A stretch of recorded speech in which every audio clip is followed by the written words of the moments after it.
Students, welcome back to study of course. तो आज हम history chapter 4 what books and burials tell us ये पढ़ने जा रहे हैं। ओके, तो चलो शुरू करते हैं। One of the oldest literary source in the world, you may have heard about the Vedas. There are four of them: the Rig Veda, Samveda, Yajurveda and Atharvaveda. आपने वेदों के बारे में सुना होगा। तो वेद कितने टाइप्स के हैं? 4। ऋग्वेद, सामवेद, यजुर्वेद एंड अथर्ववेद। तो सबसे ओल्डेस्ट जो वेद है वो कौन सा है? ऋग्वेद, जिसको कंपोज किया है 3,500 साल पहले। मतलब किसने कंपोज किया है? ऋषियों ने। दी Vedas include more than 1,000 hymns called sukta और well said। hymns का मतलब क्या होता है? मंत्र। तो कितने हैं? थाउजेंड्स, हजारों में मंत्र हैं, जिसको सुक्ता भी बोला जाता है। सुक्ता का मतलब क्या होता है? वेल सेड, किसी चीज़ को बहुत अच्छे तरीके से कहना। These hymns are in praise of various gods and goddesses। ये जो मंत्र हैं ये किसके लिए बोले गए हैं, किसके लिए रिसाइट किए गए हैं? तो भगवानों के लिए, gods and goddesses. 3 gods are especially important: Agni, the god of fire; Indra, a warrior god; and a Soma, a plant from which special drink was prepared। तो 3 गॉड हैं। ऋग्वेद में 3 गॉडों को ज़्यादा इंपॉर्टेंस दी गई है। पहला है अग्नि, जिसको फायर गॉड बोला जाता है, आग के लिए। इंद्रा, जो वॉरियर गॉड है, जो लड़ते हैं। सोमा, एक प्लांट है जिससे स्पेशल ड्रिंक प्रिपेयर की जाती है। These hymns were composed by sages। ये जो मैंने बताया आपको पहले ही कि जो मंत्र हैं किसने कंपोज करे? सेज मतलब ऋषिज ने कंपोज करे हैं। Priests taught student to recite and memorize each syllable, word and sentence। क्या बोला है? प्रीस्ट जो पंडित है उन्होंने क्या बोला है कि एक एक वर्ड को मेमोराइज करना है, bit by bit, with great care. Most of the hymns were compose, taught and learned by man. तो बहुत जो ज़्यादातर हाइम्स हैं वो किसने कंपोज करे हैं और किसने सिखाए हैं? मैन ने। A few were compose by women, मतलब बस थोड़े से ही मंत्र हैं ऐसे जो किसने कंपोज करे? विमेन ने। The Rigveda is an old और वैदिक Sanskrit which is different from the Sanskrit you learn in school these days. तो ऋग्वेदा में जो संस्कृत है वो ओल्ड संस्कृत है। जो अभी हम स्कूल में संस्कृत पढ़ते हैं वो संस्कृत नहीं है। तो आप समझ गए होंगे कि ऋग्वेदिक संस्कृत अलग है, जो अभी हम संस्कृत पढ़ रहे हैं वो अलग है। Sanskrit and other languages. Sanskrit is a part of family of languages known as Indo-European. Some Indian languages such as Assami, Gujarati, Hindi, Kashmiri and Sindhi. Asian languages such as Persian and many European languages such as English, French, German, Greek, Italian, Spanish belong to this family। तो संस्कृत क्या है? Part है family language का, जिसको क्या बोलते हैं? Indo European. Indo European में कौन कौन सी लैंग्वेज आती है? Assamese, Gujarati, Hindi, Kashmiri and Sindhi. Asian language में पर्शियन, यूरोपियन, उस पर्शियन और यूरोपियन की जो लैंग्वेज आती है मिक्स, वो आती है English, French, German, Greek, Italian and Spanish. Take the word mantra, ये क्या बोला जाएगा? संस्कृत। हिंदी में माँ एंड मदर इंग्लिश। तो देख रहे हो सिमिलैरिटी है। Other languages used in the subcontinent belong to different families. For instance, those used in the north eastern belong to the Tibet Burma. देखो, जो लैंग्वेज हमारे सब कॉन्टिनेंट में बोली जाती है वो भी अलग अलग फैमिली से आते हैं। तो जो नॉर्थ ईस्ट वाले एरिया में, जैसे मानो ये इंडिया है, तो इस वाले रीजन में, नॉर्थ ईस्ट वाले रीजन में जो लैंग्वेज बोली जाती है उसको क्या बोलते हैं? Tibetan Burma. Tamil, Telugu, Kannada and Malayalam belong to Dravidian family.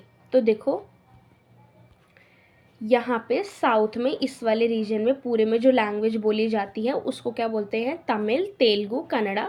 ये कौन से ग्रुप से आती है? द्रविडियन ग्रुप फैमिली से आती है, ये ग्रुप से आती है। और जो सेंट्रल मतलब झारखंड वगैरह में बोली जाती है उसको हम क्या बोलते हैं? Austro Asiatic family. क्या बोलते हैं? Austro Asiatic family. The book we use are written and printed. The Rigved were recited and heard rather than read। जो बुक हम पढ़ते हैं वो किसी ने लिखी हुई है, प्रिंट की हुई है, बट जो ऋग्वेदा था वो बोल बोल कर सुन सुनकर, पढ़ पढ़कर याद हुई थी। बट जो फर्स्ट कंपोजिशन है, जो फर्स्ट कंपोज्ड है प्रिंटेड वाला, वो 200 साल पहले ही हुआ है, उससे पहले नहीं हुआ था ऋग्वेद का कंपोज, जो प्रिंटेड वाला फॉर्म है। समझ में आई? How historians study the Rigveda. Historians कैसे ऋग्वेदा को स्टडी करते हैं? Historians like archaeologists find out about the past, but in addition to material remains they examine written sources as well. Let us see how they study the Rigveda. Archaeologist ने बहुत ज़्यादा past में पढ़ा है, मटेरियल्स देखे हैं, तो एग्जामिन करा है ऋग्वेदा को। बट उन्होंने स्टडी कैसे करा है हम ये देखते हैं। Some of hymns in Rigveda are in the form of dialogue, this is a part of one such hymns.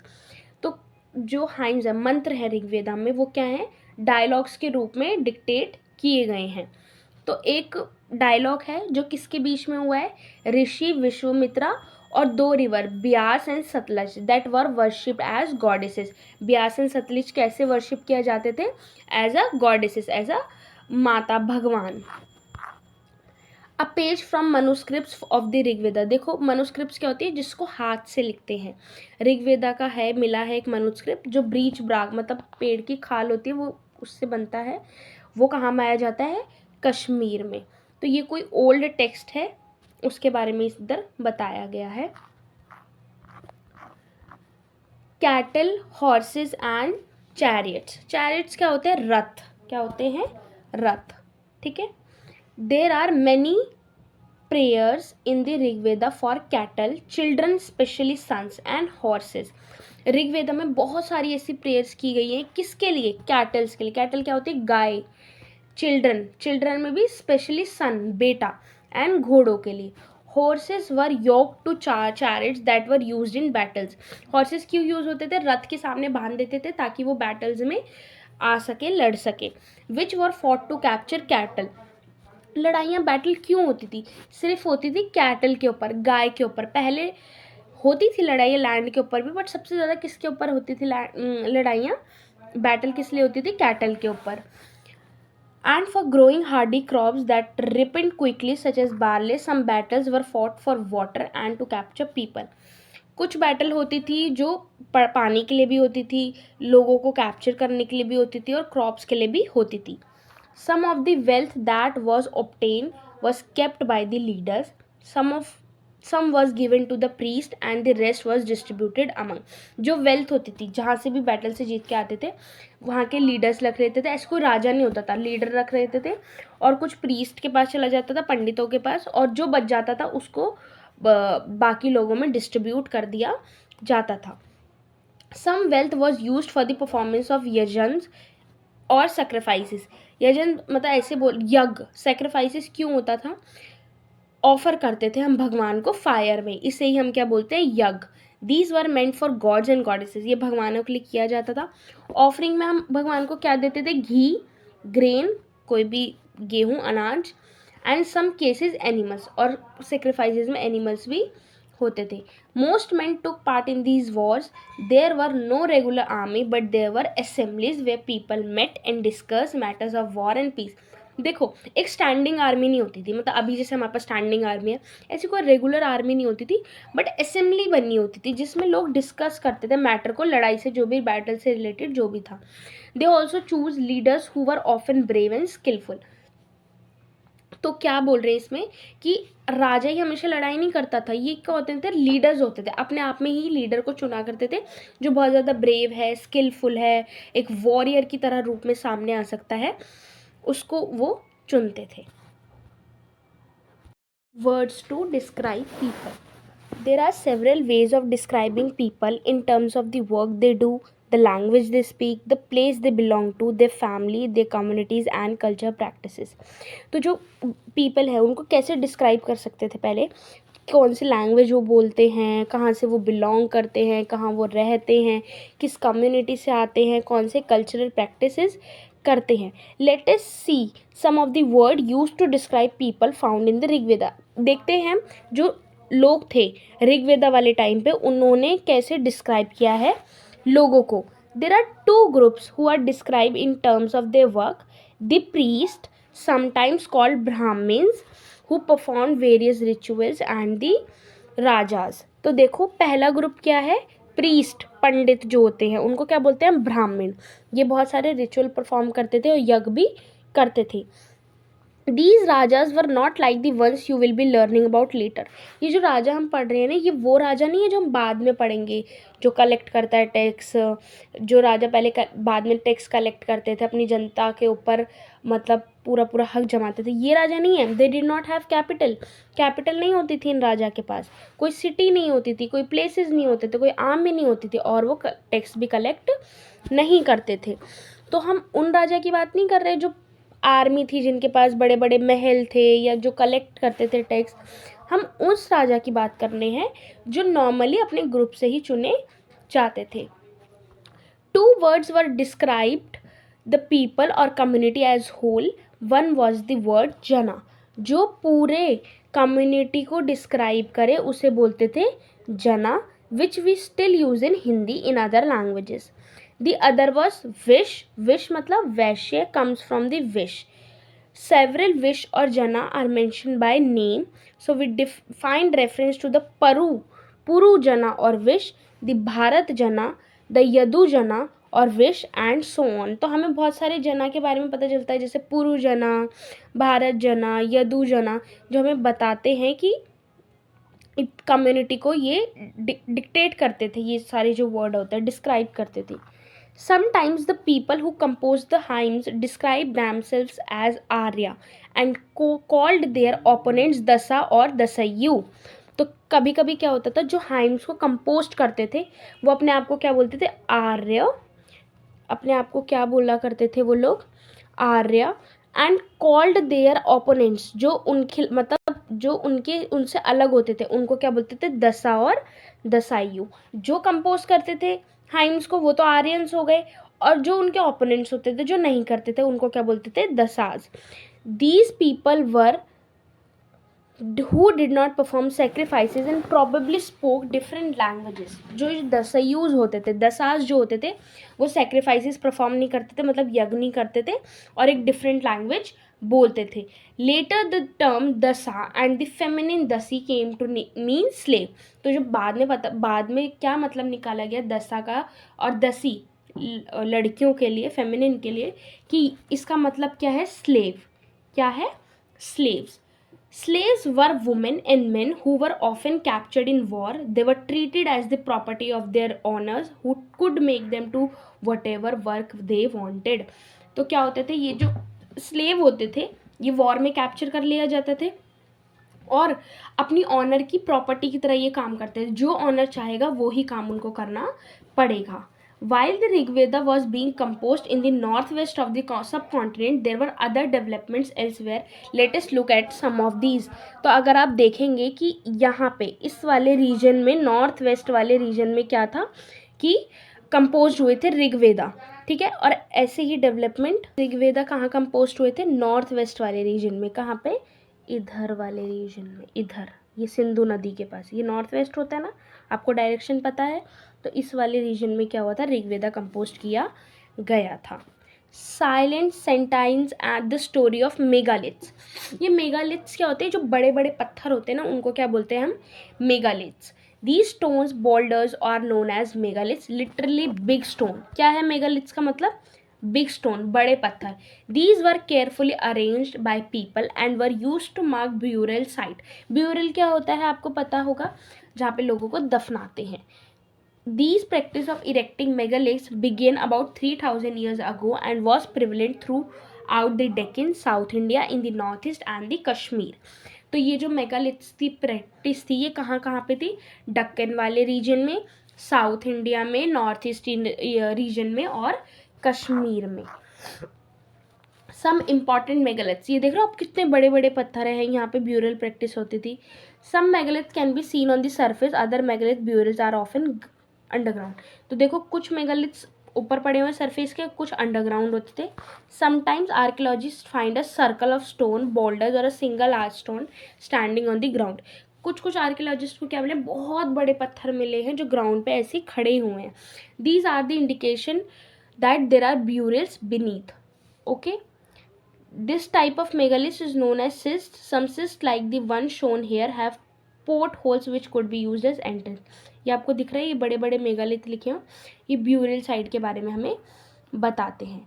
All these burials have some common features. Generally, the dead were buried with distinctive ports, which are called black and red ware.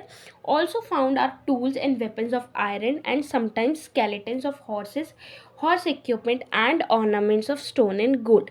तो देखो कुछ common future मिले हमें हर ब्यूरल्स में।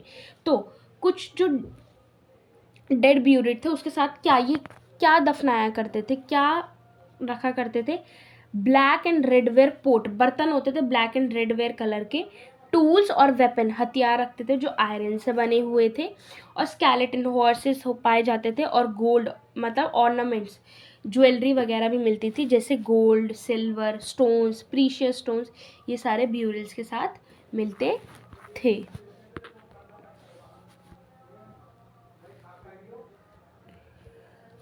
Finding about social differences. अब हम देखते हैं कि कैसे सामाजिक विषमताएं थी, मतलब कितने सोशल डिफरेंसेस थे। Archaeologist think that objects found with a skeleton probably belong to the dead person. Sometimes more objects are found in one grave than in another.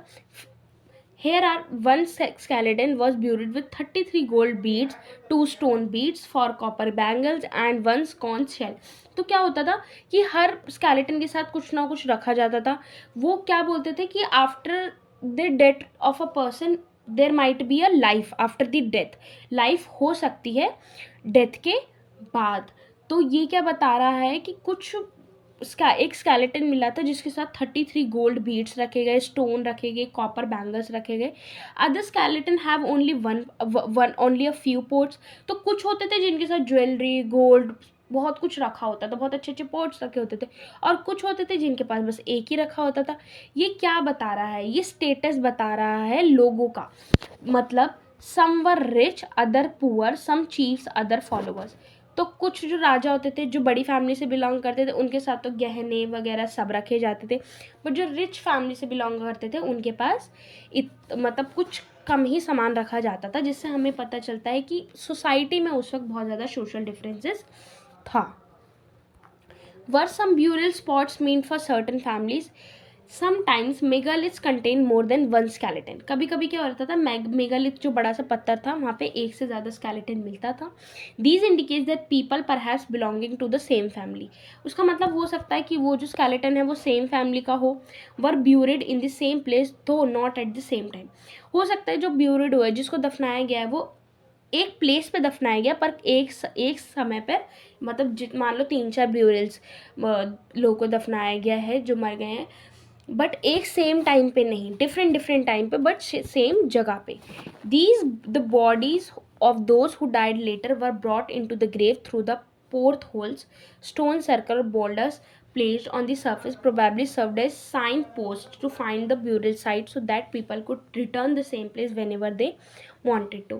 तो क्या होता था, स्टोन मतलब पत्थर रख दिया जाता था जिस पे कुछ साइन बना देते थे ताकि पता चले कि ये हमारे घर का बॉडी है, ताकि हम इस प्लेस पे दोबारा आ सके विज़िट करने। अगर हमें कभी ऐसा हो रहा हो कि हमें याद आ रही है, मिलना है, तो क्या जब वो चाहें तो वहाँ आ सके, इसलिए वो एक साइन बना देते थे। अ स्पेशल ब्यूरल एट इनामा गांव। तो एक स्पेशल ब्यूरल की बात कर रहे हैं हम इनामा गांव की, देखते हैं। It is a site on the river Ghod, a tributary of Bhima. It was occupied between 3,600 and 2,700 years. Here our adults were generally buried in the ground and laid out straight with the head towards the north. Sometimes burials were within the houses. Vessels that probably contained food and water were placed with the dead. तो क्या बोला गया है कि adults वहाँ पे buried किए गए थे जिनका डायरेक्शन, हेड कहाँ रहता था, नॉर्थ वाले डायरेक्शन में रहता था, और उनके साथ खाना और पानी भी रखा जाता था। One man was found buried in a large 4-legged clay jar in the courtyard of a 5-roomed house, one of the largest house at the site. In the center of the settlement, this house also had a granary. The body was placed in a cross-legged position. तो इसमें क्या बताया गया है कि हमें दफनाया हुआ व्यक्ति मिला है जो कहाँ एक रूम में है, मतलब घर में है बहुत बड़े, जो साइड लार्जेस्ट हाउस मिला है हमें साइट पे से, जिसमें बहुत ज़्यादा ग्रीनरी भी है, और जो बॉडी है वो कैसे प्लेस की गई है, क्रॉस लेग्ड पोजीशन में। What skeletal studies tell us, तो ये जो स्केलेटन की स्टडी हमें क्या बताती है? It easy to make out the skeleton of a child from its small size, however there are no major difference the bones of a girl and a boy. Can we make out whether a skeleton was that of a man और a women? क्या आप किसी भी skeleton को देख के बता सकते हैं ये लड़की का है या लड़के का है? Sometime people decide on the basis of what is found with the skeleton. For instance, if a skeleton is found with the jewellery, it is sometimes thought to be that of a woman. अगर किसी के साथ jewellery मिली है तो हम सोच सकते थे, आर्कियोलॉजिस्ट सोचते थे कि मे बी ये वुमेन होगी। However, these are problem with this, often men also wore ornaments, but ये प्रॉब्लम हुआ करती थी क्योंकि पहले के लोग ज्वेलरी, जो लड़के होते थे, मेन होते थे, वो भी ज्वेलरी पहनते थे। A better way of figuring out the sex of a skeleton is look at the bone structure.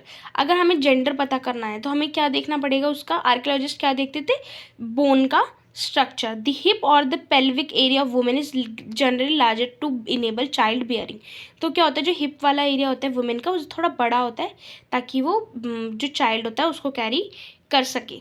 These distinction are based on modern skeletal study. ये जो डिस्टिंक्शन है ये कैसे बना है? मॉडर्न स्टडीज़ के बेस पे बना है। About 2000 years ago there was a famous physician named Charaka who wrote a book on a medicine known as Charaka Samhita. तो बहुत पहले 2000 साल पहले एक फिजिशियन हुआ करते थे, उनका नाम क्या था? चरक, जिन्होंने एक बुक लिखी थी, उसका नाम था Charaka Samhita. There he states that the human body has 360 bone. उन्होंने उस बुक में क्या बताया कि ह्यूमन बॉडी में कितनी बोन्स होती है? 360। This is larger number than the 200 bones that are recognized in modern anatomy. Charak arrived at this figure by counting the teeth, joint and cartilage. तो ये चरक ने क्या बताया था? 360 बोन्स होती है, जो आज के नंबर से बहुत ज़्यादा है। बट चरक ने ये क्यों करा था फिगर काउंट? उन्होंने टीथ, जॉइंट्स और कार्टिलेज वाला जो एरिया है उनकी भी सारी बोन्स काउंट की थी। ऑक्यूपेशन एट इनाम गांव। तो ऑक्यूपेशन क्या था इनाम गांव का? Archaeologist have found seeds of wheat, barley, rice, pulses, millet, peas and sesame. तो आर्कियोलॉजिस्ट को वहाँ से क्या क्या मिला है? बार्ले मिला है, राइस मिला है, पल्सेस मिला है, जौ, चावल, दालें, bones of a number of animals, many bearing cut marks that show they have been used as a food have also been found. These include, बहुत सारे हमें क्या मिले हैं वहाँ से? बोन्स मिले हैं एनिमल्स के भी, जिससे पता चलता है कि वो उनको भी खाया करते थे। उसमें क्या होता था? गाय होती थी, बफेलो होती थी, बकरी, गोट, शिप, डॉग, घोड़े, पिग, ये सब हुआ करते थे। Black buck, hare, mongoose, besides birds, crocodile, turtle, crab and fish. There is a evidence that fruits such as बेर, अमला, जामुन, dates and a variety of berries were collected. तो ये क्या करते थे? पशुपालन भी करते थे और क्या करते थे? शिकार भी करते थे, मतलब इकट्ठा भी करते थे खाने को, और जैसे आमला, जामुन, इन सबको इकट्ठा करके भी खाते थे, और कुछ बफेलो, गॉड, इन सबको भी खाया करते थे। So this chapter is over. ये कीवर्ड्स देख लेते हैं एक बार। मैंने आपको पता है आपको वेदा क्या होता है? हमारे 4 वेद होते हैं, ऋग्वेद, यजुर्वेद, सामवेद एंड अथर्ववेद। लैंग्वेज क्या होती है? लैंग्वेज आपको पता है संस्कृत लैंग्वेज थी इस वक्त। हाइम्स मंत्र होते हैं जो ऋषिज ने रखी हैं। चैरिट रथ को क्या बोलते हैं हम? चैरिट। सेक्रीफाइस यज्ञ करवाना, फायर कुंड में, अग्नि कुंड में। राजा वो वाला राजा नहीं, राजा जो नॉर्मल बैटल लड़ता था। स्लेव, आपको पता है वॉर कोई जीत जाता था तो वहाँ से स्लेव ले आते थे और उसको प्रॉपर्टी माना करता था, ऑनर अपनी। मेगालिथ, एक बड़ा स्टोन, बड़ा पत्थर, बिग स्टोन। ब्यूरल, जहाँ पे लोगों को दफनाया जाता था। स्केलेटल, बॉडी किसी की after the death. And iron मिलता था ना वहाँ पे, जिससे वेपन्स और टूल्स बनते थे। तो आप मैच द कॉलम्स करना। तो मैं आपको एक बार एक हिंट देती हूँ इस वीडियो में, आपको सॉल्व करना है घर पे भी। चैरिट्स क्या होते थे? यूज इन बैटल में यूज़ किया जाता था चैरिट्स को। मेगालिथ क्या था? स्टोन बोल्डर, एक बहुत बड़ा स्टोन था। सुक्ता क्या था? वेल सेड, जो अच्छी तरीके से बोला गया है, ठीक है। दसास कौन होते थे? स्लेव, जिनको लेके आया जाता था कहाँ से? अगर वॉर कोई जीत जाता था वहाँ के लोगों को ले आता था। यजनाज सेक्रीफाइस, जो यज्ञ किया करते थे। Thank you for watching this video. Please do subscribe this channel and let me know in the comment section how do you like this video. Thank you so much.